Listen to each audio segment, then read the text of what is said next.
존경하는 주호영 국회 부의장님, 선배 동료 국회의원 여러분, 더불어민주당 남양주 을 국회의원 김병주입니다.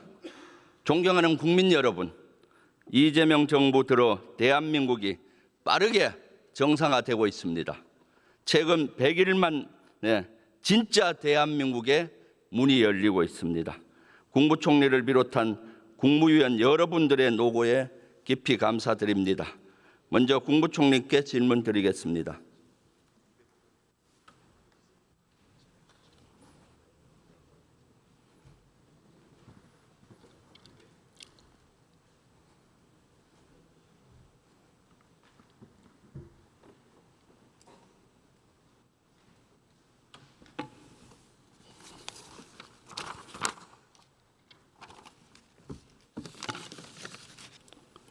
국무총리님, 요새 잠은 제대로 주무십니까? 네. 국무총리님 별칭이 있던데 새벽 총리라고. 네, 그냥 열심히 하려고 합니다. 네, 건강 유념하면서 하십시오. 네, 감사합니다. 오늘 제가 한복을 입었는데 어떻습니까? 부럽습니다. 저도 저렇게 입고 나왔으면 좋겠다 싶습니다. 멋있죠? 예. 제가 양보 오늘 주불리 김병주 유튜브 라이브를 하면서 대정부 질문하는데 양복을 입고 갈까 한복을 입고 갔으면 좋겠냐 의견을 물었더니 대부분 한복을 입고 가서 한류의 세계화를 좀 기여했으면 좋겠다라고 시청자분들, 지지자분들이 얘기해서 오늘 입게 됐습니다. 지난 개원식 때 국민의힘 의원들은 아니지만은 민주당 의원과 우리 그 많은 조국혁신당 의원님들 또 같이 다 한복을 입었잖아요. 그때 뭘 느끼셨습니까? 국무위원석에 있었던 분들이 국무위원들도 다음에는 좀 입고 오면 안 되냐고 하는 말씀이 많았을 만큼 보기가 좋았습니다. 다 같이 그렇게 입고 국회 본회의장에 앉는 모습이 있으면 보기 좋겠다 하는 생각이 들었습니다. 네, 안타깝게도 국민의힘 의원들은 그날 검은 리본을 쓰고 상갓집에 가는 복장으로 와서 국민의힘의 운명을 스스로 아는구나라고 저는 느꼈어요. 캐대헌이라는 영화 보셨습니까? 예. 네, 그것이 어떻게 세계적인 열풍으로 갔을까? 그 배경 혹시 고민해 본 적 있습니까? 글쎄요, 뭐 배경까지 제가 말씀드리긴 어렵지만 그뿐만 아니라 최근에 우리 그 국립박물관에 엄청난 수의 방문객들이 찾아들고 있습니다. 한편으로는 세계가 주목하고 있지만 그 저변에 우리 민족 자체의, 우리 국민 자체의 문화적 역량의 축적과 민주주의의 축적, 이것이 다 꽃피우고 있는 것이다 이렇게 생각하고 있습니다. 네, 진정한 대한민국, 한국의 것이 세계적인 것이다라고 생각을 합니다. 그래서 그런 열풍이 일어난다고 보고 있습니다. 지난 개원식 때 우리가 한복을 한 번 입은 걸로 끝내서는 안 되기 때문에 제가 최근에 국회법 개정 법률안을 냈습니다. 개원식이나 앞으로 국회에서도 제헌절 같은 날엔 한복을 권장하는 법을 개정 법안을 냈습니다. 어저께. 어떻게 생각하세요? 좋습니다. 그 국무위원들도 입고 올 수 있게 거기다가 좀 해주십시오. 네, 국무위원들도 한번 입었으면 좋을 것 같아요. 한국의 세계화는 특히 한복의 세계화, 한국 문화의 세계화는 우리 정치 지도자들이 말이 아니라 실천이 필요하다고 봅니다. 그 지금 가장 실천을 잘 하시는 분이 한 분 계시는데 누군지 아십니까? 대통령 말씀이신가요? 아니요. 한번 슬라이드 한번 보시죠. 비슷했는데 김혜경 여사입니다. G7 회의 때라든가 각종 국제 행사 때 한복 입은 모습, 한복의 세계화를 지금 홍보하고 있는데 큰 효과가 있다고 보는데 어떻게 보세요? 네, 대통령님께서 얼마 전 기자회견에서 아주 솔직하게 그 여사님의 역할에 대한 묻는 질문에 답하면서 쑥스럽지만 조심스러운 면도 있다 이렇게 아주 솔직하게 답하시는 것을 봤는데 대통령 영부인 여사님께서 적절한 문화적 역할을 하는 것은 굉장히 나라에도 도움이 된다고 봅니다. 네, 이제 곧 있으면 에이펙 정상회담이 10월 말경에 열리지 않습니까? 한국을 세계에 알리는 결정적인 기회라고 봅니다. 어떻게 생각하십니까? 네, 그렇습니다. 대통령께서 새 정부 출범 이후에 여러 국제 무대에 다녀오셨고 또 이제 곧 나가실 것이 유엔 총회 포함해서 예정돼 있지만 에이펙 같은 경우야말로 대한민국의 국제 무대의 귀환을 그야말로 공식적으로 알리는 그런 의미가 있다고 생각합니다. 네, 그때 한국 문화를 세계에 알릴 수 있는 지역이 사실 경주인데 아주 좋은 지역이라고 봅니다. 그리고 한복의 세계화도 알릴 수 있었으면 좋겠고 그때 행사 가실 때 국무총리님도 한복으로 한번 가보세요. 한번 생각해 보시겠습니까? 예, 그렇게 하겠습니다. 네, 그래서 우리 한복의 세계화, K 문화의 세계화, 문화 강국을 만들어야 된다고 생각합니다. 에이펙 회담 때 지금 세계적인 행사인데 지금 준비 사항은 어느 정도 됐습니까? 사실은 새 정부가 출범할 때 제일 걱정을 크게 할 만큼 여러 가지 뭐 행사장, 뭐 서비스, 프로그램 등등에 좀 걱정이 많이 있었습니다만은 최선을 다하고 있고 그래서 9월 중하순 정도까지는 기본 인프라는 완전히 다 갖춰지면서 큰 차질 없이 될 수 있게 지금 노력을 다 하고 있습니다.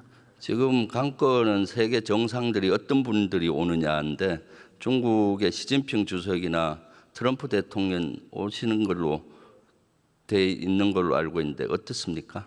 네, 오시는 걸로 보고 그걸 전제로 준비하고 있습니다. 네. 현재까지는 큰 참석하지 못할 변수가 없지 않겠나 이렇게 생각하고 기대하고 있습니다. 네, 경주 에이펙 때 사실 세계적인 어떤 평화에 대한 경주 선언이 나왔으면 좋을 것 같습니다. 어떤 그런 것도 준비하는 게 있습니까? 네, 지금 내용을 준비하고 있는 것이 있습니다. 네, 그리고 아쉬운 것은 북한 지도자 김정은 위원장이 왔으면은 평화의 물꼬를 틀 수 있을 것 같은데 북한에는 어떤 제의한 적이 있습니까? 뭐 구체적인 제의를 한 적은 없고요. 그리고 꼭 에이펙이 아니라 지난번 기억하시겠지만 한미 정상회담 당시에 트럼프 대통령에게 김정은 위원장을 만나면 어떻겠냐라는 간접적이고 공개적이고 국제적인 방식으로의 제안은 아닌 제안이 있었다고 볼 수 있겠죠. 그러나 거기에는 우리 측의 기대도 담겨 있는 것이고요. 꼭 에이펙 참석이 아니더라도 그 시기를 전후해서 금년 내에 김정은 위원장이 어떤 형태로든 미국 또는 국제사회 또는 우리나라와의 만남이 있으면 좋겠다는 기대를 가지고 있습니다. 네, 제가 봤을 때는 에이펙 정상회담을 앞두고 미국과 협조해서 북한에 특사를 좀 보내서 참석을 유도한다든가 그렇게 하는 방안도 좋을 것 같은데 혹시 그런 거 검토한 적 없습니까? 네, 그런 것까지를 포함해서 저희들이 논의하겠습니다. 네, 저 뒤에 앉아 계시는 정동영 장관 같은 경우는 최전문가시잖아요. 저런 분을 특사로 보내서 평화의 물꼬를 터야 된다고 봅니다. 그리고 포스트 에이펙이 중요하다고 봐요. 경주가 관광지였는데 엄청 침체돼 있었는데 이번 기회에 에이펙이 끝나고 난 후에 세계적인 관광지로 발돋움하려면은 정부의 지속적인 지원이 필요하다고 보는데 그런 계획 혹시 갖고 있습니까? 경주뿐만 아니라 에이펙을 계기로 해서 대한민국 전체에 관광을 늘리는 하나의 획기적인 계기로 삼자 이런 생각을 하고 관광 전략 회의도 포함해서 여러 가지 관광을 진흥할 대책도 에이펙과 연계해서 준비하고 있습니다. 네, 지금 시대 정신은 저는 내란 종식이라고 봅니다. 총리님 어떻게 생각하세요?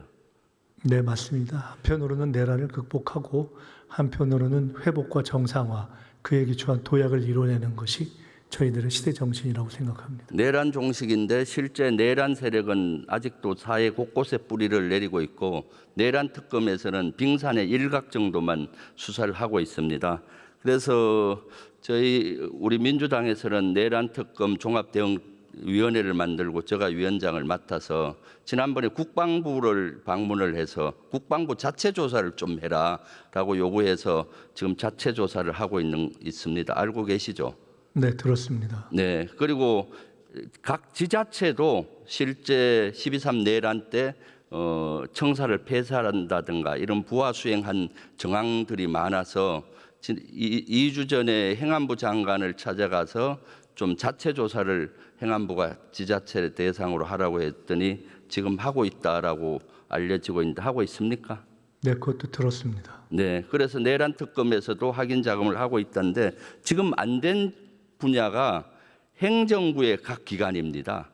예를 들면은 법무부라든가 국무총리실이라든가 또 한예총 폐쇄가 있었던 문체부라든가 이런 정부 기관에 대한 것이 전혀 드러나지 않고 있습니다. 총리님한테 감찰 기능이 있잖아요. 감찰. 그 자체 감찰단을 편성을 해서 자체 조사를 해야 된다고 생각하는데 어떻게 생각하십니까? 내란의 철저한 조사와 또 공직사회의 안정성, 양자의 균형을 다 보면서 우선 특검 진행을 보면서 저희들이 판단하겠습니다. 그것은 지금 시간이 급하고 저 말단 군이나 뭐 시까지 하기는 어렵더라도 최소한 정부 부처는 부하 수행한 것이 많습니다. 지금 공무원이 114만인데 12.3 내란 때 딱 한 명만 사직서를 냈습니다. 법무부의 윤혁 감찰관이죠. 어떻게 114만 중에 불법 비상계엄에 사직서를 낸 사람이 한 명밖에 없습니까? 이대로 가면은 나중에 또 이렇게 역사적으로 불법 계엄이 일어난다면 공무원 사회가 그대로 부하 수행할 겁니다. 그렇기 때문에 총리님이 좀 갑자기 제가 질의해서 그렇게 답변하시겠지만은 제가 항의 방문을 면담 요청을 하려고 하다 시간이 없어서 못했는데 자체 감찰단을 구성해서 조사를 해야지 지금 내란 특검에서는 인력이 부족해서 제대로 못하는 분야가 있습니다. 꼭 그렇게 해주길 바랍니다. 네, 깊이 검토해 보겠습니다. 네, 대통령실 이전을 지금 준비하고 있죠. 예, 언제쯤 청와대로 들어갈 예정입니까? 뭐 구체적인 시기는 봐야 되겠습니다만 하여간 연내로 알고 있습니다. 그렇죠. 그 당시 윤석열 정권에서 사실 준비 없이 국방부 건물을 뺏어서 졸속으로 2달 만에 대통령실을 이전함으로써 무인기로부터 하늘이 뚫히고 도청도 되고 뭐 온갖 안보 공백이 생겼습니다. 청와대로 다시 가게 되면 그런 준비를 철저히 해야 될 것 같은데 그런 준비가 같이 복합적으로 되는지 의문입니다. 네, 당연합니다. 그래서 총리님이 나서서 이것은 경호처, 국방부 여러 부처가 관계되는 거기 때문에 같이 해주면 좋겠고요. 국방부 건물 지금 대통령이 쓰고 계시잖아요. 그때 국방부를 쫓아보내고 그 건물 다시 국방부에 돌려줘야 된다고 생각하는데 검토하고 있습니까? 공식적으로 논의는 아직 안 하고 있지만은 지금 청와대로의 이전을 검토하는 그 실무 단위에서 그것까지를 포함해서 같이 여러 가지를 기한하고 있을 것으로 알고 있습니다. 아마 그 건물이 좋아서 여러 부처에서 탐을 낼 텐데 중요한 것은 비정상에 정상합니다. 국방부 인원들이 여러 곳에 흩어져서 그 건물을 뺏겨서 업무가 제대로 안 되고 있고 반은 합참 건물을 뺏어 들어가니까 합참도 또 여러 군데 나누어져 있거든요. 그것은 국방부에 돌려주고 비정상의 정상화가 돼야 되니까 총리님께서 좀 중심을 잡고 해주시면 좋겠습니다. 그렇게 하시겠습니까? 예, 잘 알았습니다. 그 괜히 탐내는 부서 있으면은 혼 좀 내주세요. 지금 이재명 정부의 가장 큰 가업은 비정상의 정상화부터 하고 난 다음에 하는 겁니다. 그렇지 않습니까? 예, 유념하겠습니다.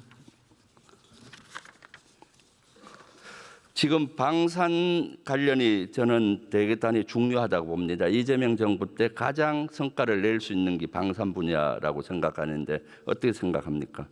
네, 맞습니다. ABCD라고 해서 저희들이 전략 산업을 이야기하고 있고 그 중에서도 그 방산 부분을 과거와 비해서 훨씬 더 적극적으로 생각하고 또 투자하고 그렇게 하려고 하고 있습니다. 우리 당에서도 방위산업특별위원회를 편성했고 제가 위원장으로 있는데 제가 방위산업을 육성하려면 정부가 보증을 해야 되고 국회도 발맞춰 가야 되기 때문에 이런 걸 구성했습니다. 앞으로 국회를 잘 활용을 해서 예를 들어서 방산특사라든가 이런 거를 국회의원을 잘 활용하면은 승수 효과가 나리라고 생각하는데 어떻게 생각하십니까? 네, 좋으신 말씀인 것 같습니다. 네. 고생했습니다. 계속 노력해 주시고요. 국방부 장관님 나와 주세요.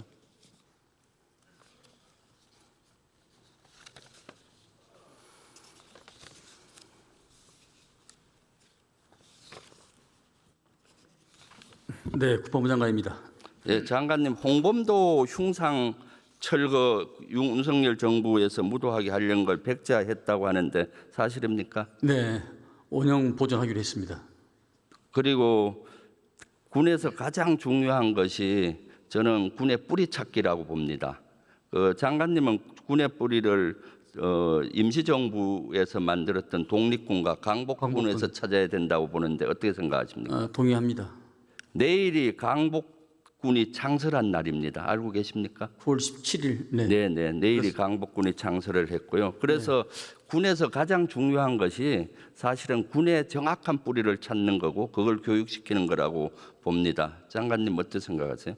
뭐 군뿐만 아니라 모든 것이 기본과 뿌리가 가장 중요하죠. 전적으로 동의합니다. 이재명 대통령께서 금요일 날 강원도 가서 타운홀 미팅 했었죠. 그렇습니다. 장관님도 참가했죠. 네. 거기서 군 관련 내용이 어떤 게 있었습니까? 아무래도 이제 접경 지역 주민들의 여러 가지 불편함, 그다음에 재산권 행사의 제한, 강원도뿐만 아니라 경기도 또 서북도서까지 다 포함해서 주민 불편을 해소하고 또 불필요한 이 제한 보호구역 제한 해제 이런 문제에 대해서 집중적으로 논의가 있었습니다. 사실 강원도와 경기 특히 북부 지역은 특별한 희생을 했던 게 사실입니다. 군부대로 인해서 군사보호구역에 묶여 있었고 개발 제한구역이 많이 됨으로써 큰 희생이 됐죠. 그래서 꼭 필요한 곳만 남기고 해제하라라고 대통령께서 지시했는데 거기에 대한 어떤 계획을 갖고 있습니까? 네, 저는 작전선 검토에 필수적이고 필요적인 요소만 제외하면은 과감히 규제는 풀이한다고 생각합니다. 예전에 일테면은 항만 같은 경우도 유유지가 있거나 쓰지 않는 그런 항만도 있기 때문에 그걸 이제 우리가 보통 주기지하고 보조기지가 있지 않습니까? 이제 그런 부분들도 군 상생 차원에서 적극적으로 해서 민한테 돌려줘야 된다 이렇게 생각하고 있습니다. 그리고 미군 반환 공여지가 지금 많은데 그것을 지자체 장기 50년이나 100년 임대하는 방안 대통령께서 아이디어를 내서 제시했는데 거기에 대해서는 어떻게 추진하고 있습니까? 지금 저희들이 TF팀을 구성을 해서 국방부 내에서 여러 가지 좀 식별을 해서 대책을 세우고 있고 지자체와 협업을 통해서 그 문제를 지금 해소하려고 하고 있습니다. 그런 데를 빨리 그 임대하는 방안을 강구하시고요. 워낙 이 범위가 높고 많아서 좀 시간이 걸립니다. 그리고 군 유유지가 지금 전방에 군부대가 실제 병력 절감으로 없어지면서 군 유유지가 아주 많죠. 한 182만 평 정도 된다고 알고 있습니다. 네, 그 중에 한 40%가 경기 북부에 있고 강원도에 한 21%가 있어요. 그렇습니다. 그것도 장기 임대를 지자체에 50년이나 100년 정도 해서 개발하게 하는 것이 필요하다고 생각하는데 어떻게 생각하십니까? 우리 군 재정도 생각을 해봐야 되기 때문에 지자체에서 너무 낮은 가격에 이렇게 접근하기 때문에 그런 애로사항도 있는 것 같습니다. 그러니까요. 그래서 경기 북부 지역은 특히 평화경제특구를 만들겠다라고 공약도 하고 여러 가지 정부 안으로 돼 있는데 거기에 대한 안이 있습니까? 네, 뭐 평화특구뿐만 아니라 그동안에 주민들이 우리 군에 때문에 생활의 제한 또 불편을 많이 겪었고 또 어떤 군 같은 경우는 상주 인구보다도 군 병력이 더 많은 숫자가 있을 수 있습니다. 그래서 뭐 상하수도 문제, 관계수로 문제 이런 부분까지 지금까지 군 재정이 투입이 안 됐는데 그런 부분들도 이제 주민들의 불편을 해소하기 위해서 과감히 군 재정과 또 유관 기관과의 또 정부와의 협업이 필요해서 그 문제를 풀려고 생각하고 있습니다. 그러니까 군 유유지나 공여지를 이용해서 본 의원이 생각하기에는 방산 클러스터 같은 경우를 경기 북부에 만들면은 최적이라고 봅니다. 앞으로 장기적으로 그렇게 하면 좋을 것 같은데. 기존에 쓰던 우리 병사들의 생활관도 이제 그것을 개조를 해서 그 지자체에서 관광 수입으로도 올리고 또 관광객들이 그로 인해서 더 많이 몰려오고 이런 상생작용도 지금 같이 풀어가려고 하고 있습니다. 장군 인사 사성 장군 다 전역시키고 새로 했는데 아주 잘했다고 생각하는데 배경이 뭡니까? 12.3 내란으로 인해서 우리 군이 굉장히 힘들어하고 또 아파합니다. 그래서 일신 차원에서도 뿐만 아니라 여러 가지 또 유무형적으로 관련된 장소들도 있기 때문에 차제에 새로운 인사로 포진을 했다고 말씀드릴 수 있습니다. 다음 장군 인사는 언제 어떤 고려 요소로 할 예정입니까? 다음 장군 인사는 이제 이달 하순이면은 대령급 인사가 마무리되기 때문에 대령급 인사가 마무리되는 대로 바로 장성단 인사를 할 생각을 가지고 있습니다. 어떤 고려 요소가 들어갑니까? 저는 내란 세력들은 배제해야 된다고 보는데. 그건 기본이고요. 제가 본회의장에서 이런저런 요소를 감안해서 하겠다 이렇게 말씀드린 것은 사전에 인사에 대해서 저기를 알리기 때문에 그건 제한적이라는 말씀을 드립니다. 네, 감사합니다. 들어가도 되겠습니까? 네.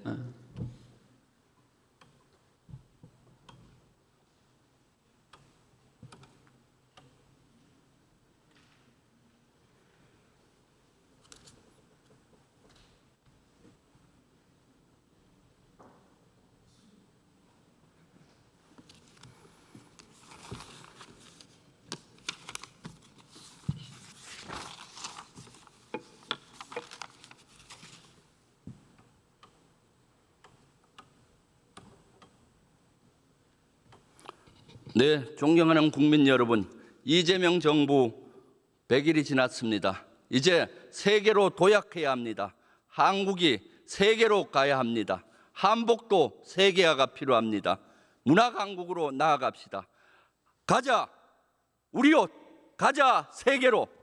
얼씨구 좋다. 같이 이재명 정부와 함께 문화 강국.